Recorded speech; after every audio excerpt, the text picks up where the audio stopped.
Buenas noches a todos y a todas. Les damos la bienvenida a este segundo ciclo de conferencias online, Arqueología y Espacios Sagrados, organizado por Neltilistli, divulgadores de nuestro pasado, y también por la Asociación Numismática de Jalapa y por la Sociedad de Astronomía Cultural y Estudios Mesoamericanos. Esta es nuestra tercera sesión y tendremos la participación justamente de la maestra Stephanie Martínez Gómez. Ella nos va a hablar sobre los templos prehispánicos desde las fuentes históricas. Y antes de dar inicio, voy a leer una breve semblanza. Stephanie Martínez Gómez es licenciada en Arqueología por la ENA y maestra en Antropología por la UNAM. Desde hace 8 años imparte la asignatura Arqueoastronomía, Calendario y Paisaje en la ENA, junto al maestro Hans Marx de la Vega. Es miembro activo de la Sociedad Interamericana de Astronomía en la Cultura y de la Sociedad de Astronomía Cultural y Estudios Mesoamericanos. Sus líneas de investigación se centran en la arqueoastronomía y la arqueología del paisaje en el centro de México, así como en el estudio de los templos de Ejecatl-Quetzalcóatl del Altiplano Central Mexicano. Actualmente, en el marco de su investigación doctoral en el posgrado en Antropología de la UNAM, analiza la ritualidad del viento entre los nahuas desde una perspectiva etnohistórica.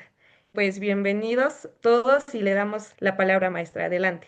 Muchas gracias. Es un gusto para mí compartirles este tema, ¿no? Porque si bien pues el ciclo se llama así, ¿no? Arqueología y espacios sagrados, pues me pareció bastante bueno que le diéramos un pequeño espacio, una de las sesiones, a los templos prehispánicos, que es ahora sí que prácticamente lo que casi siempre tenemos a la mano. Y para ello me gustaría iniciar contándoles que pues también es un tema que a mí en lo personal me gusta y que a lo mejor dentro de esta misma o de estas mismas líneas de investigación que con las cuales pues me he ido formando, ¿no? Como arqueóloga, pues ha estado presente justo la arquitectura prehispánica, ¿no? Estos grandes centros ceremoniales, este tipo de arquitectura y justo por una de las líneas que tengo, que es el tema de la arqueoastronomía, digamos, el objeto de estudio cuando uno realiza este tipo de trabajos en campo, pues es precisamente esos templos, porque el trabajo en sí o esta técnica consiste en encontrar estos ejes de orientación que tienen que ver con estos centros ceremoniales y, bueno, tiene otras implicaciones porque tiene que ver también mucho con esta espacialidad, con estas direcciones, ¿no? Que también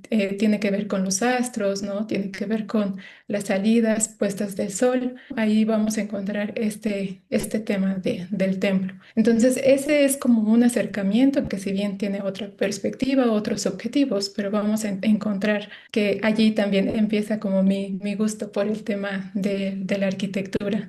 También en algún momento tuve oportunidad de estar en una temporada de excavación arqueológica justo allá en Morelos, donde también he realizado estos estudios arqueoastronómicos y en aquella ocasión me tocó ser parte de esta excavación que se hizo en una ladera de un cerro donde se identificó una gran escalinata, o sea, una escalinata monumental, que justo lo que es o lo que refleja, como lo ven aquí en la fotografía, pues es la conformación, ¿no? de estos grandes espacios ceremoniales que si bien vamos a ver que tienen como distintas características dependiendo en dónde se construye, pues en este caso la misma ladera del cerro le da soporte, ¿no? Pero ahí se ve también cómo lo que hicieron fue adecuar estos espacios. Y bueno, un tema un poco más reciente, todavía sigo desarrollando, pero que también le dio pie a lo que es ahora mi tema de investigación doctoral, es el tema de los templos de Hecatquetzalcóatl. Y si bien, pues aquí sí, el título lo dice así claramente, los templos del dios del viento, justo el haberme adentrado a hacer como esta contrastación entre lo que sería la fuente histórica y los contextos arqueológicos, pues también me llevó de alguna forma a tener una cercanía mucho mayor con este tipo de contenidos y con este tipo de información que lo que hacen es justo mostrarnos, ¿no? Como cuáles son estas cualidades que tienen estos espacios ceremoniales, no solamente en una cuestión de características físicas, sino también una cuestión que tiene que ver con la dinámica social, ¿no? La dinámica ritual que se lleva a cabo en ellos. Y si bien fue un estudio particular porque solamente se abocó a la divinidad del viento, el haberme adentrado justo a ver un ejemplo tan específico, pues también me llevó a revisar información general, ¿no? Para primero poder entender cómo están operando estos espacios, qué tipo de información podemos encontrar en las fuentes históricas, ¿no? Qué otros temas se pueden abordar también a partir de ellas, qué tanto nos muestra, ¿no? Y pues la verdad es que el universo en cuanto al tema del templo prehispánico, pues también es muy vasto desde las fuentes, ¿no? Y desde la arqueología, pues también, porque como les decía al inicio, pues es lo que más tenemos a la mano.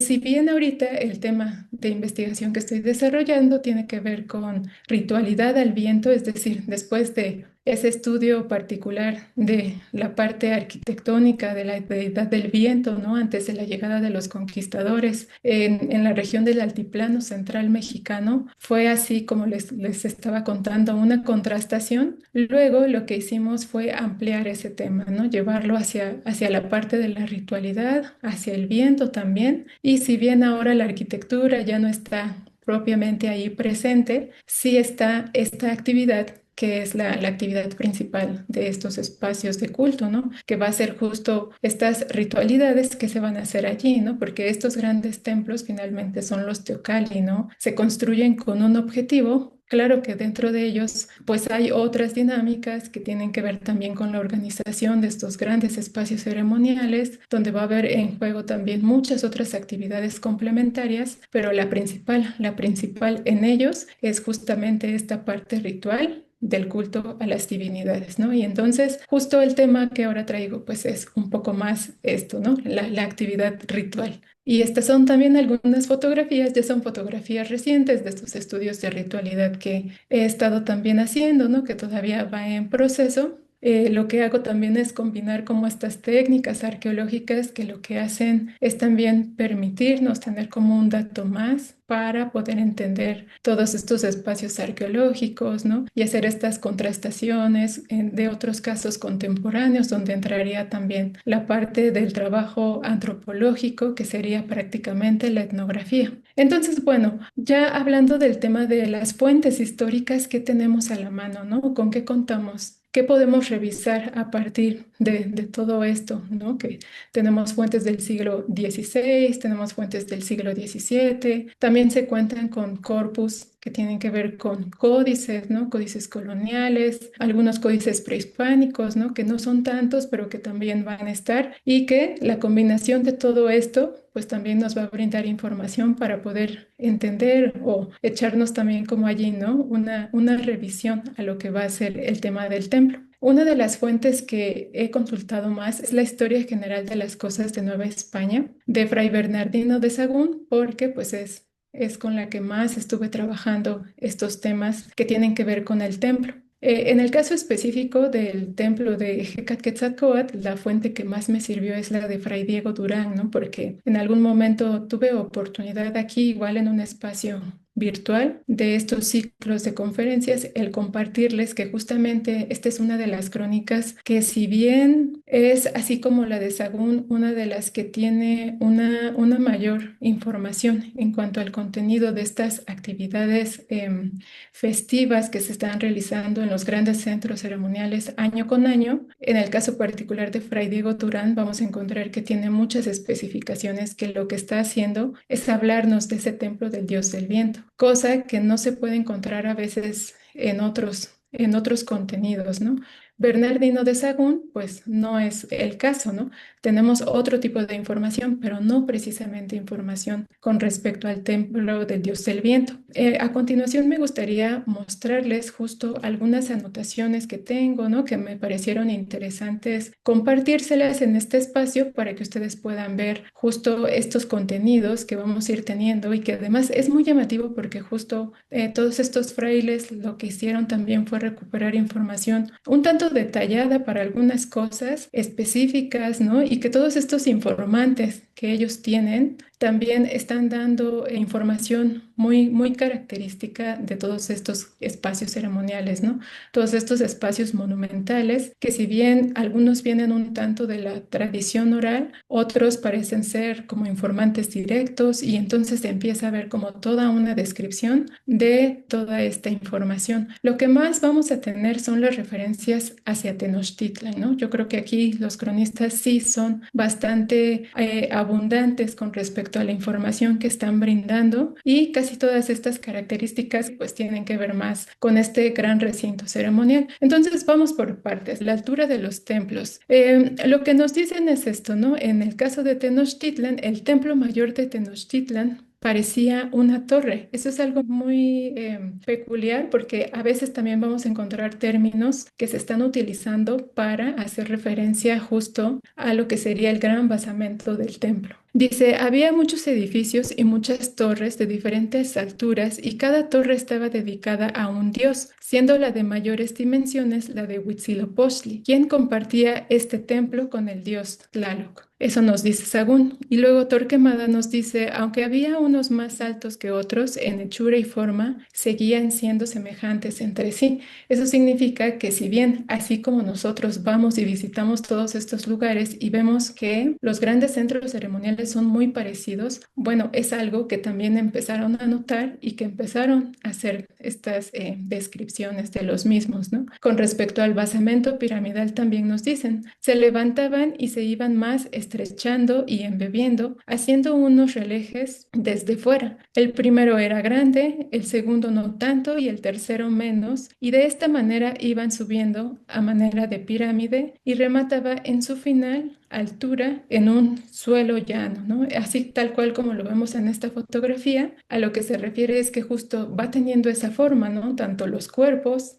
en sí, de lo que va a ser el basamento, como la misma escalinata, empieza con una base que es más ancha y poco a poco se va estrechando y entonces llega justo a la parte en donde se encontraría la capilla de la deidad y ahí tenía un poco de esta explanada, ¿no? Donde se va a levantar como tal el templo. Y luego dice, entre estos basamentos piramidales, los que más abundaban eran aquellos que tenían una base de forma cuadrangular. Eso también es muy común, ¿no? La mayoría de la arquitectura que vamos a ver es cuadrangular. O sea, pocas tienen otras formas, ¿no? Y en el caso de los templos de Quetzalcóatl es de lo poco que va a tener una forma distinta y su característica va a ser la redondez. Entonces, bueno, en el caso de las escalinatas también vamos a encontrar esto mismo, ¿no? Los templos tenían gradas, igual este es otro término que van a estar utilizando, tenían gradas desde el suelo hasta lo alto, ¿no? Es decir, claro que les llamaba mucho la atención que fueran tan grandes y luego dicen iban de abajo hasta arriba y se caracterizaban por ser estrechas y derechas. Las gradas estaban orientadas hacia algunas de las cuatro direcciones, norte, sur, oeste, este, aunque lo más común era que señalaran hacia el este y el oeste. Y unas más también se describen que tenían escalinatas hacia los cuatro lados y en el caso del recinto ceremonial de Tenochtitlan, eso pasaba más en estructuras bajas, ¿no? Estructuras que parecerían más como una especie de altar, ¿no? O de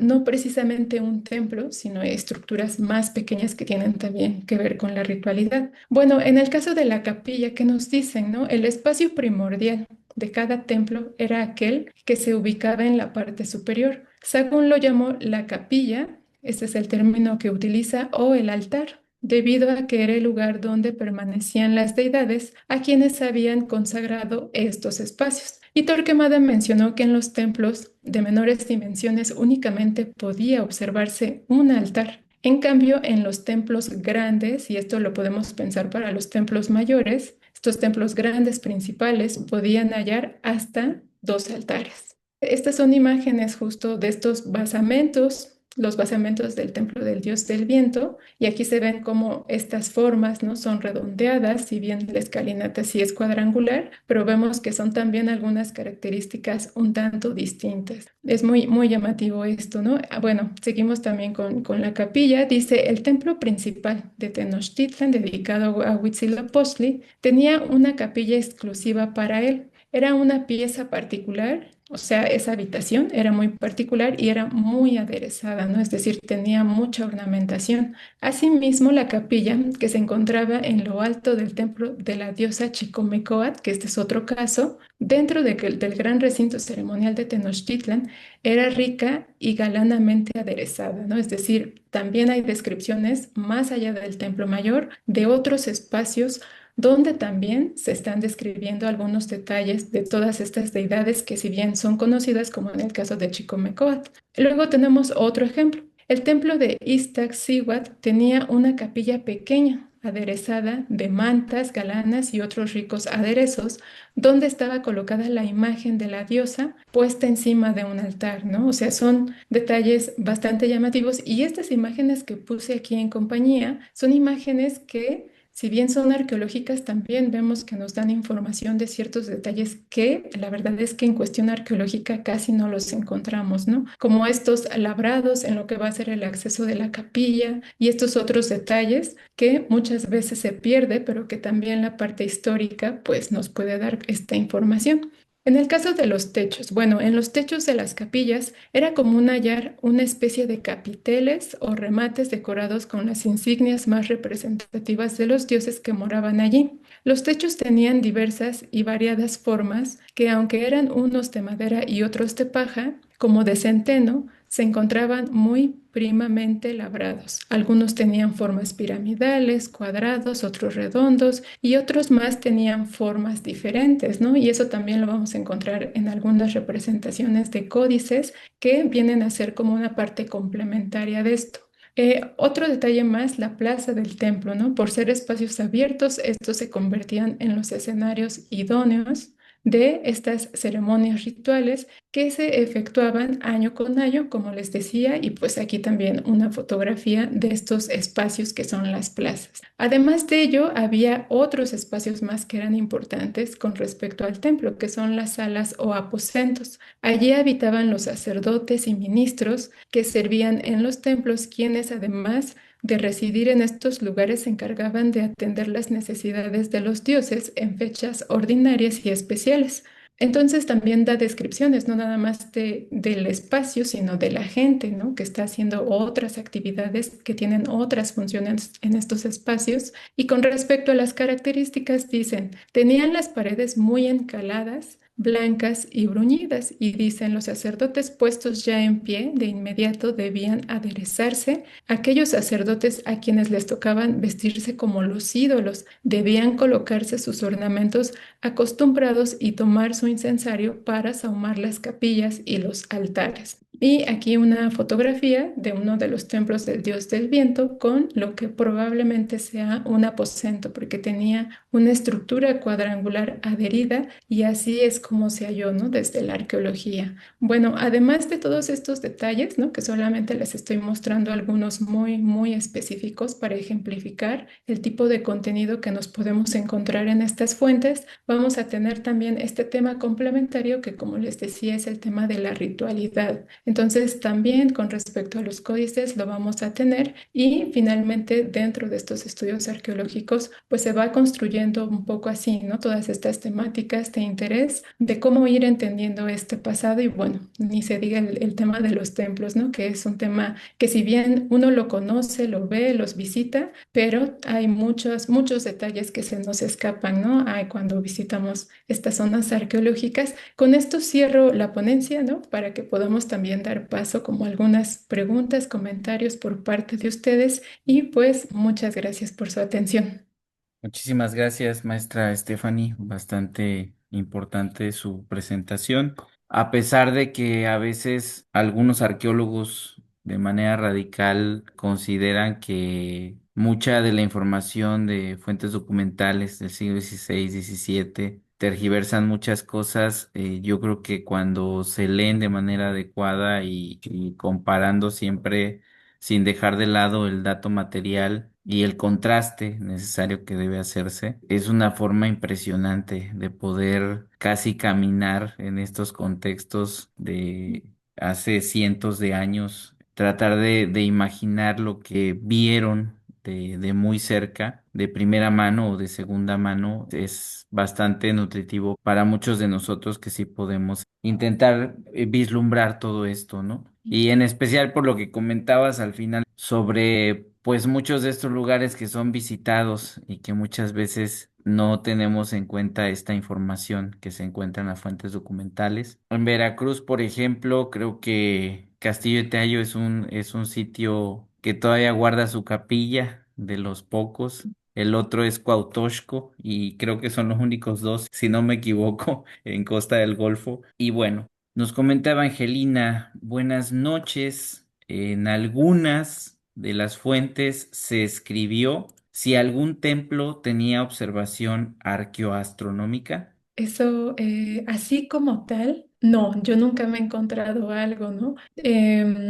Pero esto ya más bien es también un poco como esta influencia de esos primeros estudios astronómicos de los grandes sitios, perdón, megalíticos, ¿no? Porque allá empieza como todo un interés en otros lados de Europa y que entonces la difusión de esa información llega hasta acá en una época determinada y entonces empiezan a ver aquí, ay, aquí qué habrá, ¿no? Porque seguramente pues también debe haber como algo similar con respecto a los astros. Creo que el interés viene un poco de fuera, o sea, sí son líneas que se han ido desarrollando un poco más en ese sentido, pero así una fuente que diga tal cual con respecto al templo, no. Pero sí hay una creo que es del siglo XVI o XVII, no me acuerdo si es XVI o XVII. Bien estaban muy al pendiente todos estos frailes y demás en poder prestarle mucha atención a la ritualidad y en qué momento se hacía de toda esta gente que vivía acá. Y entre esos mencionan el paso cenital, ¿no? Porque dicen, es que cada vez hay que saber bien en qué fecha pasa el paso cenital, porque ya sabemos que en esa fecha van a ser sus rituales. No sé si aquí en el centro de México tal cual, los dos pasos cenitales, pero sí estaban al pendiente de eso porque sabían que a la gente de acá les interesaba ese fenómeno y que tenían que hacer como toda una cuestión ritual allí, ¿no? Con respecto a ese paso del sol, ¿no? Por el cenit. Entonces, sí, esa es la única que conozco así, ¿no? Tan directa. Muy bien, yo agregaría a tu comentario esta ceremonia de atado de nuestros años, que se supone que se hacía cada 52 años, aunque realmente las grandes ataduras se hacían cada 104 años. Particularmente la ceremonia de Atamalcualistli, que se hace cada 8 años, es un fenómeno que todavía se sigue observando, este paso de Venus a través de las Pléyades. Y hay una parte de Sagún donde hace mención sobre todas las actividades relacionadas con la ceremonia de Tamalcualistli, que creo que se relacionaría ahí al tema. Ándale, también puede ser. Lo chistoso es que no hace así como tan explícita la relación con Venus, ¿no? O sea, uno lo infiere porque uno dice, bueno, es que Venus, ¿no? ¿Cómo es el ciclo que ahora conocemos? Entonces, por eso decimos, pues sí, ¿no? O sea, parece ser que entonces Venus sí, ¿no? Pero Completamente, aparte de no es que como... Sagún le atinó un montonal de cosas, pero particularmente al calendario, el calendario de los indios de Anáhuac, como lo menciona, él no lo entendía. Él mencionaba que era imposible que ahí hubiera cuentas de semanas, bueno, de quintanas, de veintenas y de dómadas y un montón de cosas, y eso es bastante interesante, se relaciona mucho con el asunto. Nos comenta José Alejandro Flores López, buenas noches, ¿cuántos templos circulares tiene registrados? Gracias. Tengo el dato exacto, al menos de los que pude en su momento revisar la información arqueológica, como alrededor de 15, 16 más o menos. La gran mayoría o las concentraciones más marcadas están en Tenochtitlan, en Tlatelolco, o sea que hay más de uno, y de ahí en todo lo que va a ser los estados alrededor de la Ciudad de México, uno, ¿no? Al menos uno en un centro ceremonial grande. Pero bueno, eso no significa que hayan sido todos, ¿no? Porque parece ser que en el posclásico tardío, allí donde haya un centro ceremonial grande o mediano, porque tampoco hay unos, o sea, hay unos que no son tan grandes, al menos sí hay una estructura dedicada al dios del viento, ¿no? Pero pues ya tiene que ver también con estas como configuraciones que en ese momento se dan, ¿no? Cuando ya empieza a haber templos dobles, templos mayores dobles, y entonces empieza por allí a aparecer como mucha presencia Nos comenta Karina Mogo, buenas noches, excelente charla y observaciones. Felicidades a la maestra Stephanie, saludos y muchísimas gracias. Socorro Vargas nos pregunta, buenas noches, ¿cuál es la fuente que habla del paso cenital? Ay, no me acuerdo cómo se llama, pero se las envío, ¿no? Porque ahí tengo los correos y les envío la cita, porque esa la llegué a recuperar en algún momento, pero no sé exactamente. No es ninguna de estas crónicas, ay, esa sí se las debo porque no la tengo aquí a la mano. Perfecto, sin inconveniente. Nos complementa Socorro Vargas, nos dice, en la historia oral de la danza conchera de tradición se dice que los templos circulares son registros de lo que llaman el Camino del Sol. Oh, pues sí, está bastante bueno eso, ¿no? Porque también otro de los templos circulares es el Templo del Sol, ¿no? El Templo del Viento, el Templo del Sol van a ser circulares, ¿no? Entonces, pues por allí también hay un dato histórico. Excelente.